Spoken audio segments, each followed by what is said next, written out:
Hi everyone, welcome to the Car Chat podcast. And with me today, I have Freddy Page Roberts. Hello. Hello there. Hi. Good to meet you. Can you tell the audience a little bit about sort of who you are and what you do? Yeah, I'm the CEO of a startup called Page Roberts Automotive, and we've come up with a new packaging technology for electric vehicles to make them far more efficient, especially in small vehicles. Really, that's where it's based at. Yeah, one of your team sent me an email with some of the information. We're like, are you interested in having a look at what's talking about this? And it just to me looked like quite an interesting design. But before we sort of get into that, can you tell what's your background in all of this? Yeah, Where my did you sort of background. start getting involved in that I'm, sort of I'm thing? a lifelong engineer. I've got a production engineering degree, so I've had companies in the engineering space, manufacturing valves and various things. And I suppose in about sort of middle of the 2000s, I got into sort of low carbon technology. We had a hybrid system on a van. This was the Connaught hybrid system. You might remember Connaught was a sort of startup British sports car brand that actually then transferred into the hybrid technology that they developed. Oh, okay, I don't remember this, but can No, you explain a little bit more about sort of what it was? it was a British sports car that had a 2 litre V10, but Okay, it also cool. had hybrid technology. So it was an electric motor being driven off the crankshaft. So as you slowed up, it would charge a supercapacitor, and as you accelerated, the supercapacitor would assist the crankshaft through the electric motor. And so we transferred that as a retrofit system to commercial vans for Tesco's and things like that. Oh, okay. Really, it was too expensive. We were one of the pioneers in doing hybrid technology, really. Yeah. And whilst companies were desperate to get into, to get into the sort of low carbon space, it still had to make sense commercially for them. And so ultimately that died. But it was well ahead of its time. And then latterly, I was in, again, a sort of startup, a design company that developed a very lightweight sandwich panel technology that gave, very efficient structures. Okay. And so I've been sort of in that low carbon space, if you like. Yeah. And the inspiration really for the Page Roberts battery EV was that I was trying to look at how to create an electric vehicle that was still low and gave those sort of lovely looking coupes type Yeah. feel. And we came up with this having the battery between the front seats and rear facing seats second row, and that gave us the height benefit. And that was just to sort of try and solve a problem for a luxury coupe type thing. But actually, when my business partner came into the business, Mark Simon, when he did all the numbers, which is he's ex-Ricardo, so Yeah. that's what he did. He went to OEMs and was a sort of chief engineer for a lot of these OEMs as a consultant. And when he did the numbers, he found incredible efficiencies with this layout compared to the traditional, as I call it, the skateboard type Yeah. approach. Yeah, because most electric cars now have the batteries predominantly at the bottom, which is that why a lot of even the small battery electric vehicles are quite raised up. They're quite high. Yeah, exactly. Is that to do with like seating and stuff like that? I mean, if you're talking about a sort of fairly decent range vehicle, you've got to package 400 litres plus of battery space. And Yeah. obviously an IC car, it's only 70 litres.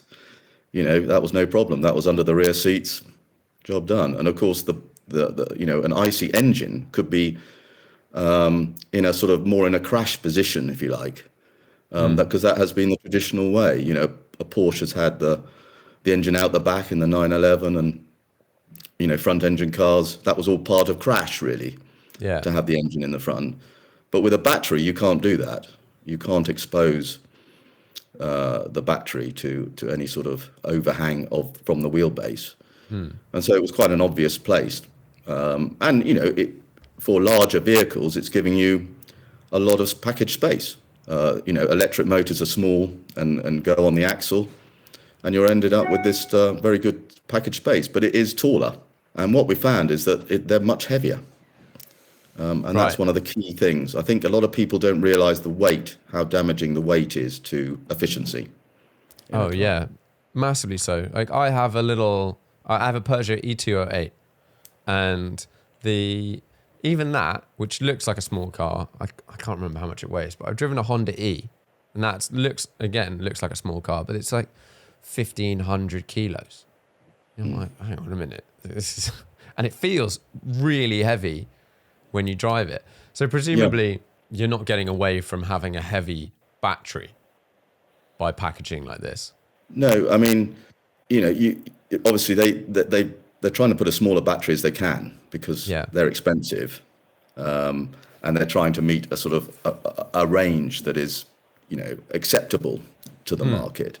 And I think a lot of these electric cars are really second cars for people that are probably relying on a family IC car for their longer journeys. And, the EV is a sort of runabout. And for that, it's brilliant. Around town, you can't beat a small EV. The problem comes is when you want to go long distances, you're charging too often. It doesn't become particularly practical. And that's half the issue, really. Yeah, totally. You really want.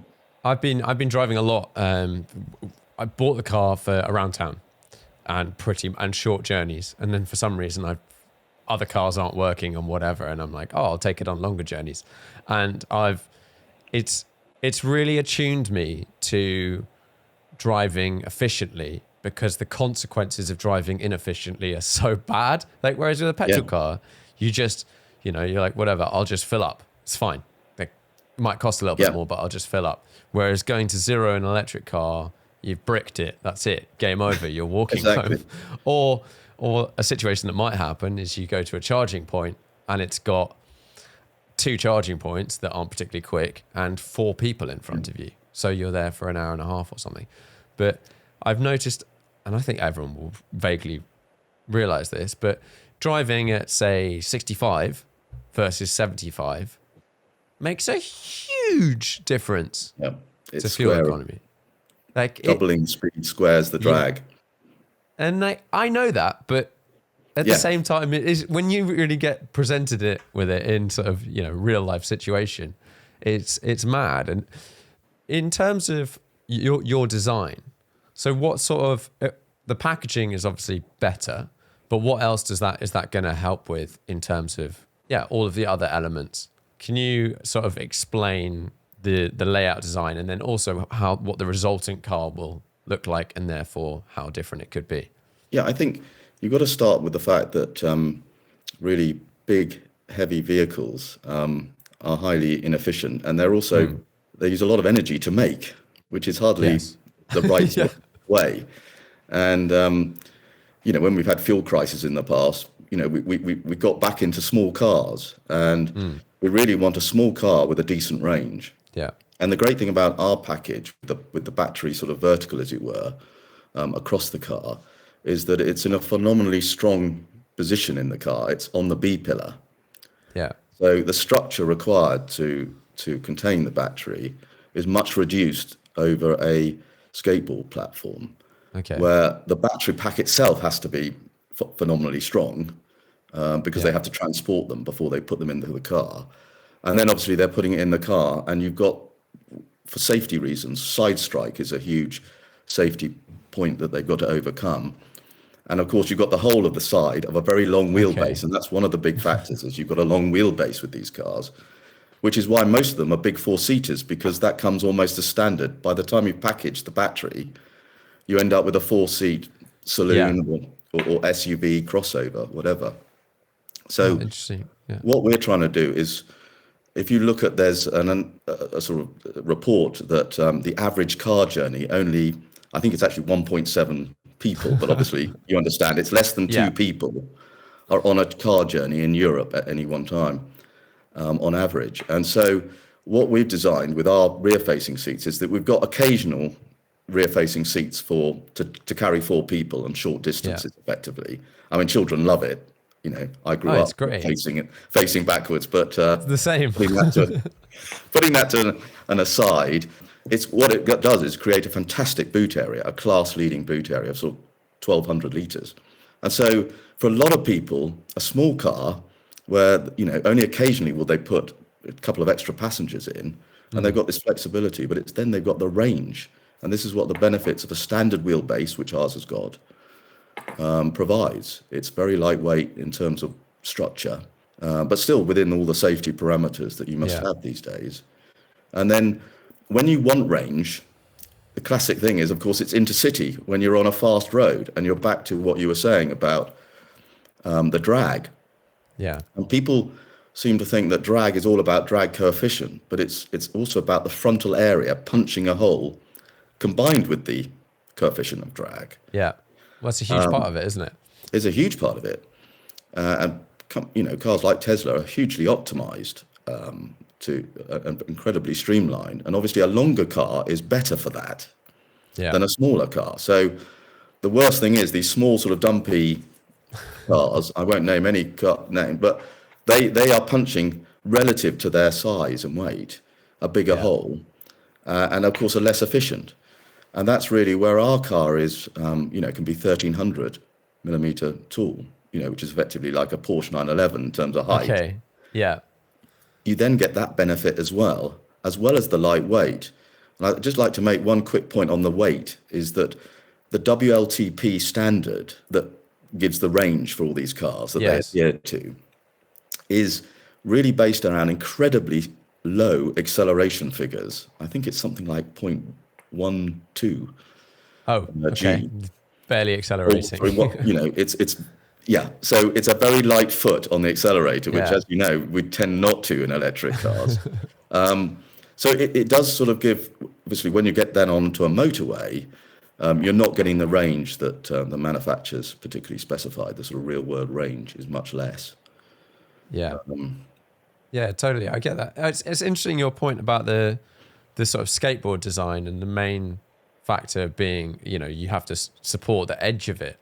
And this is a very long, thin thing that's kind of quite wobbly, or, could be, and therefore you have to stiffen it up so much. Yeah. Whereas, having it all in the middle in a kind of block with a relatively small side profile, you eliminate a lot of that. Then, so, your point, having that space at the back. So our 208, we have two back seats that get used literally never, occasionally. I don't know, like 5% of the time, less, I don't know. Yeah. But absolutely, that space is not that useful, and folding seats down is never that efficient in terms of space. Whereas if you'd flip them the other way around, like you said, there's instantly so much more space. So I think people have got a little bit hung up about our design being rear-facing seats, because not everyone can face backwards. I get that. Yeah. But it is for very occasional use. And I think you see so many big cars with just one person in. You do. Around London most of the time. And deliveries and stuff like that. So is there scope for this design to go into other vehicles? Well, I mean, we've on our website we do show taxis, obviously, camper vans, these sort of things, where you could have rear-facing seats, and obviously you have rear-facing seats facing other forward-facing seats. So you've got people chatting like you do in a London black cab. And if you went autonomous, then you would have that quite a bit, and people would be facing backwards. So it's something that, whether you've got to have a screen for those guys showing the road coming towards them, I don't know, but there's probably lots of innovative ideas that people will come up with, because it does make sense to have people facing together. But as I say, it's not for everyone to sit in the back. Some people would never sit in the back, but there are other people. The studies suggest that if you've got good visibility, you don't have a problem with it. It's rather like at sea. As long as you can see the horizon, you're not a problem. And in some cases, with cars with quite cramped in the back, you're looking at the back of the seat. Yeah, it's right in your face. And people can't sit in the back, so it's an odd area. It's an interesting one though, because I've not I've never really thought of it as an issue. Like, let's just say traveling in London in a black cab. If you're sitting in the facing backwards, that's never really bothered me. I go on a train, but Yeah. I know it does. That does bother some people. They feel really a bit does. I get that. a bit sick and whatnot. But Yeah. there's real Okay. efficiency. I mean, for example, we could with a slightly larger battery pack than you probably have for cost, because obviously the bigger the battery, the more costly the car. But if you really optimized it and had a 75 kilowatt hour battery in our car, in our 4 meter car, you would go over 500 miles on the WLTP. So that wouldn't be a real range, but it's massively more than what you're looking at today. Yeah. And at least then, because the thing is, I know now, having played with driving at different speeds and different styles and whatnot, that I can get reasonably close. So I think the WLTP on my car is 220. And if I drive at like 70, I probably get 160 miles on like motorway-ish driving. If I drive at 65, I get 200 or 180, 190. Town driving, I get 200. Like, so it's not that far off. But just having that, for me, in this car, the battery pack size and the efficiency and frontal area and whatever, like, just means you're always on the edge. All the distance I do, and I think probably most people find that. But if I had another 100 miles or 200 miles of range, then you just forget about it. You're like, I'll just drive exactly how I want to drive. Because then it means you can sort of drive 2 hours, have a meeting without having to worry about charging, hopefully during your meeting. If you planned it, then that's fine. And then coming back, and that's quite a long day's driving, let's face it. And you're back at home and hopefully you can charge, you know. The other point about a small car with a really decent range is you don't have to charge it so often. So if you are using it in a sort of semi-urban type environment, you don't have to plug it in every night. You know, you've got a really decent range that could last you a week, and at the weekend you've got time to charge it while you do the shopping or something. You know. Yeah, true. That makes and these cars are so efficient in town. Like compared to an ICE car, like it's ridiculous how much more efficient they are in town. So you really do get close to the mileage figures that it'll say you get when you do it in town. But that's not when you need it, is it? It's that. Yeah. But not everyone has charging points. This is a bit of a problem at the moment. It works for an electric car if you can charge at home and maybe if you can charge at home and charge at destination, perfect. That's pretty much sorted. But lots of people want to buy electric cars. I've got a friend that's bought a Tesla recently and he can't charge at home. So you are then relying on public charging all the time. And if you can extend that gap, that's great, isn't it? Yeah. So I've actually got some figures. We did a study on an i3, which is quite a well-established, well-known electric car that is 4 meters long. So the same length as ours. And if you kept the weight the same, so our car and the i3 actually kept the same weight, we'd be able to put a bigger battery in. Okay. And I think the i3 does 193 miles, something like that. We'd be able to do 321. So that just gives you some idea of what the difference would be for the same weight. Now, if we did our weight reduction that we're talking about and the savings of the bill of materials for on cost of building that car, then the BMW is 24,000. We would be down to sort of £15,000 for that car, doing the same mileage. Wow. So the same range, our car, much reduced weight, obviously much cheaper to manufacture as a result. And that's what you need. We need to get down to the small cars being sort of that great price. That can also do, at least 200 miles. As you know, cars, it's always a compromise, isn't it, between range and weight and power and no, it's interesting. And then because how much of the cost of the car is the battery pack in these small cars? Well, it becomes a higher percentage. But do you know what it would be at the moment? Like how much is $100 per kilowatt hour? But I mean, I think Tesla have got such a lead on that they are getting down to sort of $70 per kilowatt hour. And it's phenomenally how cheap they can mass produce their battery packs. Yeah.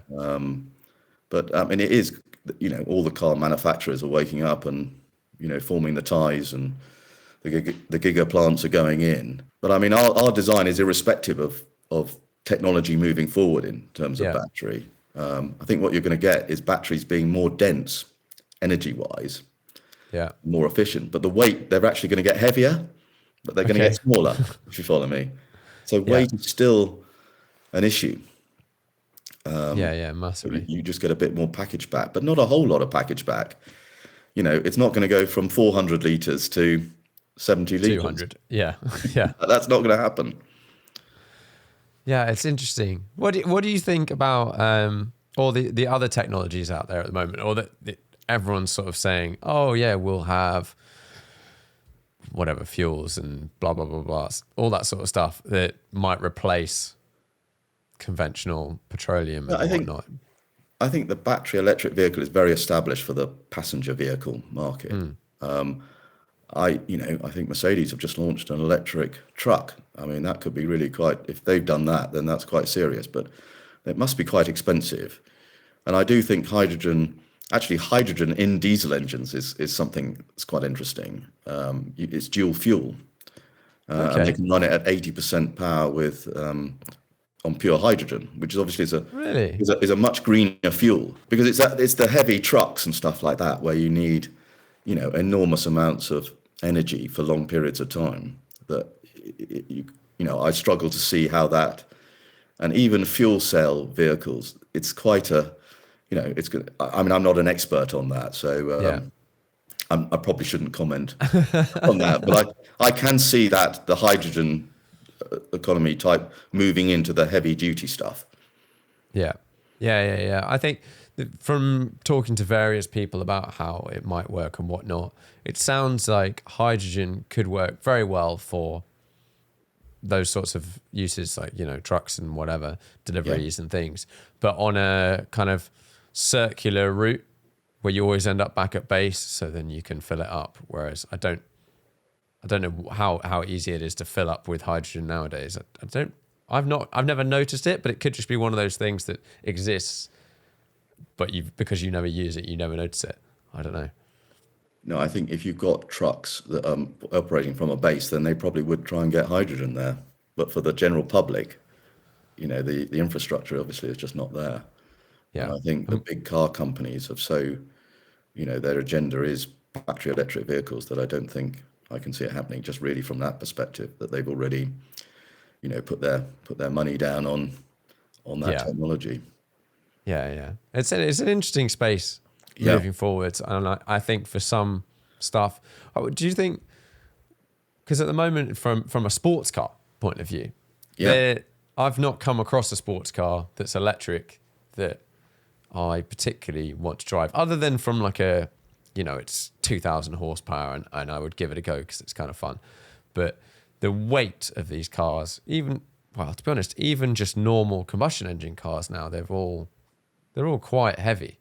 All sports cars are, getting up to 1,600 kilos, whereas used to be 1,300, then used to be 1,000 kilos. I know there's no safety and all of that sort of stuff, but adding in a battery electric powertrain and batteries, you just end up with some really, really, really heavy vehicles, which aren't that fun. Well, funny enough, the sort of the supercar electric cars that have come out recently, that battery is behind the seats. It's not in the floor. Oh, is it? That makes sense. Yeah, they're low. The Battista, Pininfarina and the Rimac, they've got a huge battery, and I think some goes down the tunnel. Yeah. But they've got a huge battery behind there, like a mid-engine car. Yeah, the battery is exactly in that position. But because the wheelbase is shorter, their dynamics are quite good, and it's within the wheelbase. You still get this agility. It's with these very long skateboard type cars that actually they lose agility, and often they have to have rear wheel steering to sort of bring back agility. So, a lot of people look at ours and go, well, the C of G is very high compared to, but actually the C of G isn't that much different, because with an SUV, the glass is so heavy that raises the C of G much higher than you would imagine. Oh, okay. Of course, our vehicle is lower. So I think we can go to 55 kilowatt hour with the same C of G as a Tesla, for example. So Okay. it's not, and long wheelbases are not great for agility. That's what, and you, Yeah.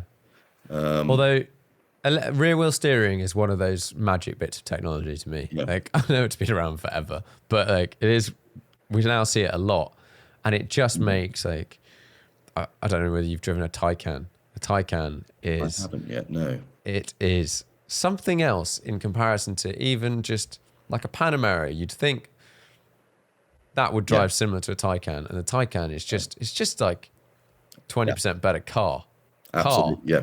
ignoring the powertrain at all. So it's I think for transport vehicles, if we can get this stuff right, yeah, we're going to end up with better cars, Oh, ride better, undoubtedly. But of course, never have to just go. back to that rear wheel steering, it does add weight. So it It becomes does. It does. more weight, bigger brakes. It's a vicious circle as opposed to a virtuous one. Yes, yes, very, very vicious. I think the one that I thought was the most ridiculous that I've seen recently is on all Bentleys, like the Bentley Continental GT has I think it's got a bunch of electric motors to stop it moving around when you go around a corner, Yeah. but the system weighs like 100 kilos, and you're like, what? Just make your car lighter. Yeah. Yeah. So they're using the brakes to create the agility, just to level it all up around Yeah, the it's it is amazing what they're doing. But just on that point, like the 911 and the Bentley Continental, they can't currently make an electric vehicle the same proportions as those cars. That's why Porsche say, if you they have want to be too electric, heavy. Yeah, you go to the Taycan. They're yeah, not going to do an electric 911, and the reason is they can't fit the battery in safely and create the same height, length car. And that's one thing, the Page Roberts tech really does work for. yeah, We can do a 911 type car with the rear facing seats, obviously, but a great luggage area, because most of these GTs are generally two people, but wanting yeah. a really good luggage area. But they still want the good looks, the low, sexy looks. How would And that work in a sporty car with like 2+2? Because you'd have to be climbing in through the boot, you would, presumably. you would. But generally speaking, it's sort of taking four blokes down to the pub, isn't it? Get in Yeah. the back, get down. But when you're going on a holiday with your wife, you're not going to have two blokes No. in the back. So that's kind of what it would be. And it's what it is today with the sort of Bentley GT. You don't see many people squeezed in. No. They've barely got any legs to get in. Actually, of all the cars, that one's not that bad. It's like, Get in, yeah. yeah, the Aston Martins and like DBS. Yes. Yeah, no. It's a joke. Yeah. But no. So what gets you excited car-wise? I suppose I love classic cars. I've got a lovely old classic car, but I drive an I-Pace. So I've got a good feel of what electric cars do. I don't know, nothing particularly excites me, I suppose, because I've got my own Yeah. technology, so I kind of that sort of takes the fun out of owning a car, I guess. Yeah. So the plan, right, obviously, is would you build your own car, or are you hoping someone's going to license the technology and then build Yeah, your car? I think there's a few options, and obviously this is what we're launching, the IP. Yeah. The patent is out there now, Yeah. published. So it's trying to get interest, with people like yourself to talk about it and see if I can't get some backing for it. There's plenty of grants from the UK government for zero emission stuff. I'm hopeful to get something going through that and investment. Yeah, no, it would be cool. It looks like it's an interesting design. It definitely solves the issue of everything being like every car is raised up at the moment to some degree because of all these batteries underneath, and like that just makes them bigger. The frontal area, as you said, goes up massively. Yeah. All of these issues. Well, yeah, it's been interesting to hear about it, and fingers crossed. Well, hopefully it will. I will see it more. Hopefully I'll see something based on this on the road. I that'd would be totally fantastic. like a small car with rear-facing back seats with all that space. It sounds like a great idea. So I normally wrap this up with five questions. Oh dear, I'm worried now. It's all right. So the first question, do you have a most memorable driving trip or journey? Yes, I've got a Facel Vega, which is a beautiful old French Oh, luxury car. So I've got a Facel yes. 2, if you've heard of a Facel 2. It's got a 6.3 litre V8, and I've driven that to the. I've done quite a few trips in France, and that was to the Champagne region. So that was pretty good with the French club. So you eat Oh, very well with the Facel Vega French club. are these? I feel like there's not a lot of these around. No. They're very cool. There's a place in London called Duke of London. I don't know whether you've come across it. Yeah. It's a dealership, and All right. and they had a Facel Vega. I don't know which one it was, and it's one of those cars you came across and you're like, what is this? Like where has this come from? And just like has those sort of Ferrari-esque vibes, but different. And like, Yeah. very cool looking things. Well, it was pitched between a Ferrari and a Bentley. It was to have the comfort of a Bentley, but the performance of a Ferrari in something. And Sterling Moss drove one between all his European Grand Prix. So, Oh, nice. How many do they make? Any idea? Of I mean, the yours? company made a smaller car. They made in much larger numbers called the Facilia, which actually destroyed the company. But I mean, of my car, they were made 300 and something, I think.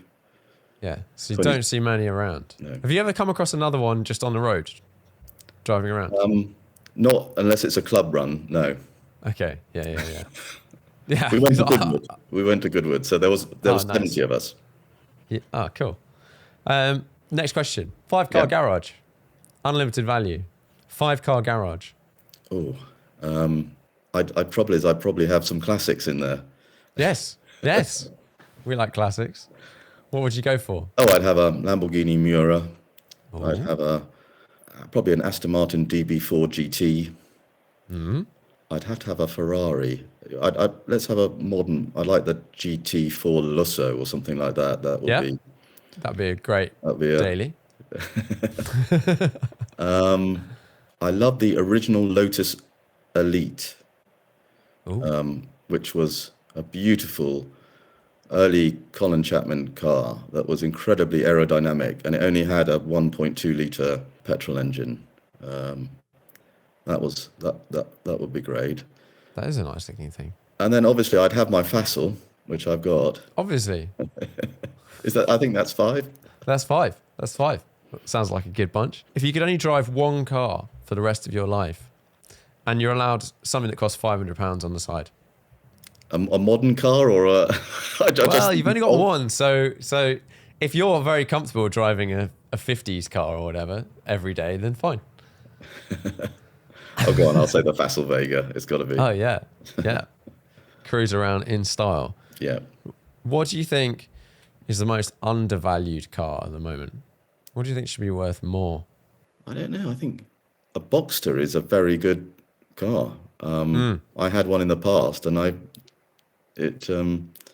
sold it for almost as much as I bought it. So that always sticks in my mind as a car that is great value. Yeah, I think so. It does everything. You can do long trips. Because I used to have a Lotus Elise, and that was terrible for motorway driving, but brilliant with the roof down around the lanes. Yeah. And then the Boxster was the perfect compromise. Yeah. So I still think they're good value. Yeah, I think so. As I an think they're very all-round good sports value. car to use. And lots more space than you expect in them. Yeah. Like, Yeah, amazing. Front, back, Amazing, everywhere. yeah. Okay, final question.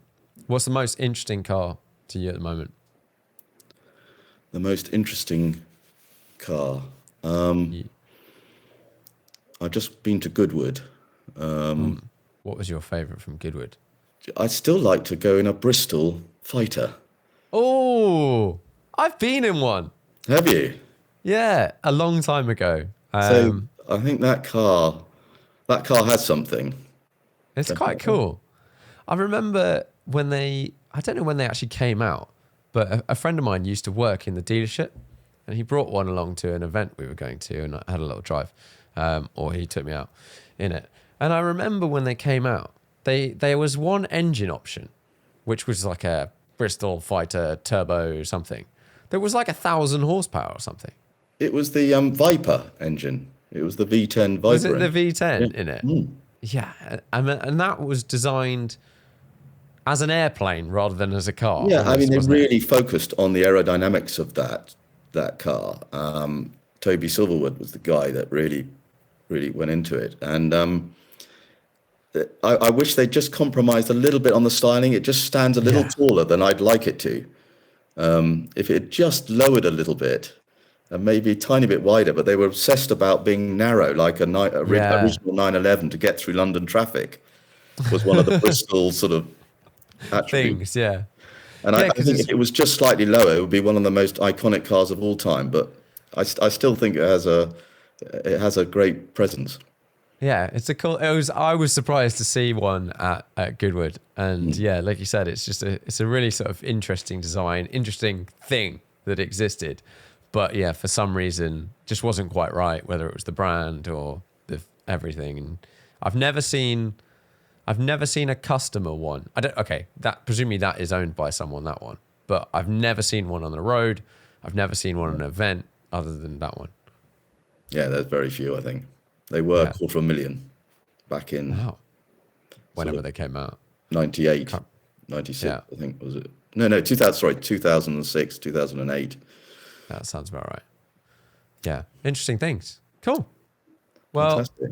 Thanks very much for coming on the podcast. To talk to you, Sam. Yeah, it's been good.